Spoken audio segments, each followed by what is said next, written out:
Several months back, I issued a challenge in my social media and YouTube, and it was prompted by having people describe themselves to me in ways that it's almost like nails on the chalkboard at this point. You hear people use certain terms, and you're like, well, I can't be 100% sure that they're going to be a jerk, but I think there's a really good chance of that. So here's the first prompt that I had. I wrote, when I hear or read someone describe themselves as a political junkie or history buff going from years of experience, I assume there's a high chance they're poorly informed, opinionated, and a jerk in conversations. What would be equivalent terms for other areas of study? And you notice that I used this meme, which is William Dafoe saying, I'm something of a, and there's a blank template, something myself, and it could be scientist or it could be philosopher, whatever it is that you want. And I didn't get quite as many responses as I was hoping for. So I then used the probably to all of you quite familiar Bernie meme, I am once again asking. So I wrote, looking for more examples of self-descriptions that often signal the person will be poorly informed, opinionated, and a jerk. And I brought up a number that we got along the way: political junkie, history buff, film buff, constitutionalist, lawyer, critical thinker, science enthusiast, health nut, foodie. What other examples come to mind for you? And I got a number of them, and you can decide whether this is something that fits your experience or not. If it doesn't, well, that's wonderful. But I think that most of you at this point in time will be able to relate to it. And I've associated these into a number of different groups, as I tend to do with this type of inquiry. So let's jump right in. So we start with political junkie, in part because somebody actually did say something about that. Actually, two people did. So political junkie is always a bit of a red flag term for me too, because it's kind of suggestive of a weird orientation toward politics, as if it's a whole bunch of fun and not something extremely frustrating that is nevertheless necessary to care about. And yeah, I think that a lot of people who claim to be political junkies, they're basically treating it like it's teams. They like to compete with people. They like to argue with people. And then another person makes a great transition here. It's arguably covered under political junkie, but anyone who describes themselves as a policy wonk is about to unload the most unhinged political take you've ever heard. Again, 100% sure? No, but yeah, when somebody calls themselves a policy wonk, that there's a good chance that they're into that sort of thing. Somebody else follows up saying, wonk, especially policy wonk. All of us listen to the Ezra Klein podcast too. Please sit down. Also, often, admittedly, not always, libertarian. So, that may be a bit of a red flag in the present circumstances. 10 years ago, libertarian named something quite a bit different than it seems to today. There's another more specific one here. I took an interest some years ago in China and their foreign policy. Turns out just about anyone can be a China expert, but it helps if you're from a think tank that believes they're the greatest threat to democracy. So self-description here, anybody can claim to be a China expert, or for that matter, Russia expert or Africa expert or Cuba expert or whatever you want. Then we get another very interesting one here. In my experience, if an attorney brags that they are interested in the Constitution or describes themselves as a constitutionalist, I would have a similar assumption about them. And, I think for 99% of attorneys whose work is not actually in constitutional law, that's probably a good sign. Sort of like, a doctor who you go into their office and Fox News is on and they're going to talk all about all sorts of things that are totally unrelated to your thing, but are clearly right-wing talking points. Constitutionalist is kind of like that these days. So we move on now to a more generic type that also dovetails with this to some degree. There's a lot of terms that people throw around. Most usages of the term critical thinking give me these vibes. I would say that as well.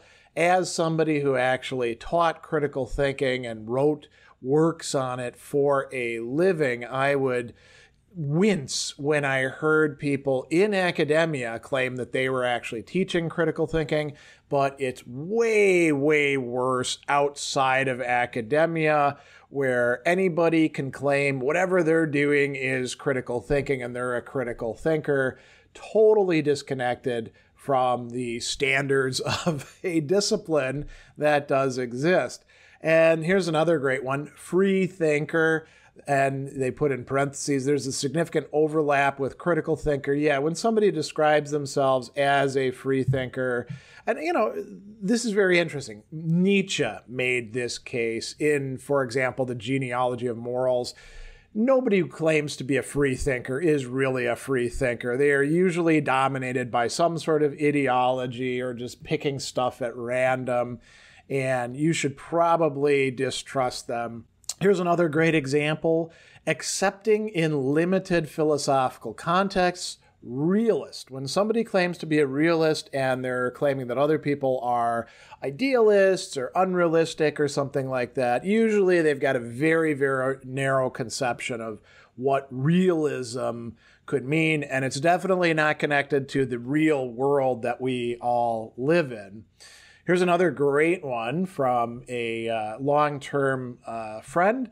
Skeptic, I consider myself one, but alas, it's become something of a red flag to me. Oh, what are you skeptical about? Conceptions of gender that are anything beyond what I learned in middle school biology. Deep sigh. Yeah, a lot of people who claim to be skeptics, they're not very skeptical at all. They're skeptical about the things that they would like to be wrong, and they are as gullible as you can possibly get about many other things. And then we get to open-mindedness. So great observation. I've never met an open-minded person that labeled themselves as such. If you're telling people how open-minded you are, probably you're not open-minded and you've got some weird conception of what that term means. Same thing, open-minded, inclusive. If you're constantly stressing that, you're probably neither of those. So moving on, here's another one that came up a lot, and it was really quite interesting to see how many people brought it up. So the school of hard knocks. There's a lot of people who love to put that into their education section in various social media. So anyone who puts that they went to the school of hard knocks in their education section or graduated from it. And why? Well, because as one person points out, it typically means I enjoy being rude to people and rarely like taking it back. And so we have a synonym for this, brutally honest. Anybody who claims to be brutally honest is usually brutal, but very infrequently honest, and typically not honest with themselves or others about what kind of person they are. Now, moving on, we get some interesting ones that have to do with how somebody frames themselves within, let's call it the thought or intellectual space, often pseudo-intellectual. So thought leader. And he writes almost exclusively on Twitter. No, I mean, it shows up in LinkedIn all the time and on YouTube and others. Another person put thought leader. I mean, thought leader was a term that maybe designated something in the early 2000s. I always thought even back then, if somebody called themselves a thought leader or somebody called another person a thought leader, I usually didn't pay attention to them because I considered them to be a dummy of some sort, just happening to be popular and glib and into giving TED Talks or that sort of thing. To be using thought leader today, decades later, I don't know, that's weird, right? Similarly, anyone who adds guru to the end of a verb or any word for that matter, yeah, as soon as I hear somebody self-described as guru or ninja for that matter, I'm always distrustful of them. And I think we ought to be. Avid reader. You might say, well, what about that one? I mean, somebody could be an avid reader, sure, but avid readers, people who actually do read widely, intelligently, thoughtfully, they don't advertise that to other people. They don't make a big deal of that. This is more the people who are going to ask questions, but how many books do you read in a year? Oh, I've read 500. You've only read 100? Wow, I'm a much better reader than you. And they're not really reading those books. So then here's two others that kind of go in this same category. If someone says, I'm a hacker. Now that could be, a computer hacker, but I noticed another one coming up, biohacker, right? When people are claiming to hack their bodies or their minds or stuff like that, they're using this very metaphorical language that is tinged with some cyberpunk dimensions to it, you might say, and they're usually just full of crap. So that's my experience. Then we get another category that's rather similar to this. If they introduce themselves as spiritually chosen or enlightened, yeah, watch out for people like that. People who claim to be deeply spiritual, or I'm not religious, I'm spiritual. Spiritual is a buzzword there, and it basically means into woo-woo kind of stuff and hostile to anything that might call that into question. They're very often very passive-aggressive, ressentiment-filled people. And now that we're getting into kind of lifestyle things, so here's two interesting ones about life coaching. I suppose this misses the mark a bit, but life coach, it is at least something we psychologists often sneer at. Why? Because it's generally well-meaning people who attempt to help people self-realize, but I think they overestimate willpower as if anything is possible if you set your mind to it. And there are people out there who, present themselves as life coaches, as if I'm making everybody's life better. Here's another one. Life coach when they want to speak authoritatively about psychotherapy in a way that licensed clinicians would hesitate. It's kind of an open, Wild West territory. I think that these other two fit in well with this self-described health nut in medicine. So, not necessarily doctors, but I mean, if your doctor describes himself as a health nut, watch out, right? But I think there's a lot of people who do describe themselves that way. Oh, I'm super, super into health. It's always alternative medicine. Alternative to what? To, the stuff that we generally will apply. And then here's another interesting one, parenting expert. Anybody can claim to be a parenting expert, and a lot of people do, and their expertise seems to be pretty sketchy. So I would watch out for that one. Other lifestyle matters, which we could call areas of consumption. So we have film buff in there, right? If somebody claims to be a film buff, are they going to be somebody who you actually do want to watch a movie with? I mean, they could be, but not often the case. And then we get something similar. Very often when I encounter people who call themselves audiophiles, I can usually expect someone who takes themselves way too seriously. I really enjoy taking my time looking up good audio equipment, but that often leads to audiophile forums if I have a question. Responses are quite often patronizing and give off a condescending and pompous attitude. And that's a great designator for some of these matters. And then we get foodie, right? Foodie, if you consider the culinary arts as an area of study, having, lectured at the Culinary Institute of America, definitely I consider it an area of study. And that's one thing. Interestingly, the people at the culinary are less foodies than the people out there. And there's, millions of them who describe themselves as foodies and really get into the weeds, so to speak, about what's being put on their table. We get another one. Foodie's a great example.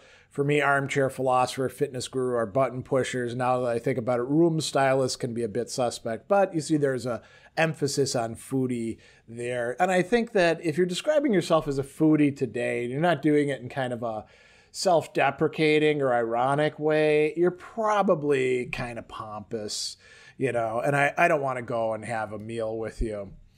And then we get to, let's call this the miscellaneous drawer. And I think that both of these are entirely on point.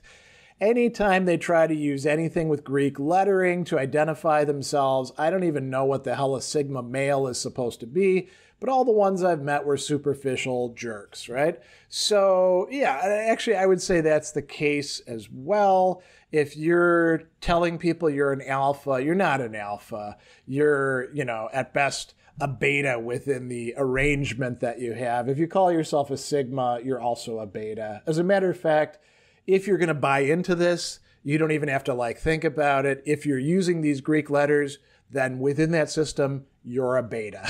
And that's all there is to it. And then here's another really interesting one. Minimalist, more often used as a socially acceptable cop-out or excuse for low effort for anything that requires more than the absolute bare minimum, if even that. Now, I haven't encountered that, but I don't know a lot of people who call themselves minimalists, but I'm willing to believe that the meaning of it certainly has changed over time in the last decade or so. And then there's one other observation that I'd like to bring up because I think it's really on point here. So this is from Reese Barker.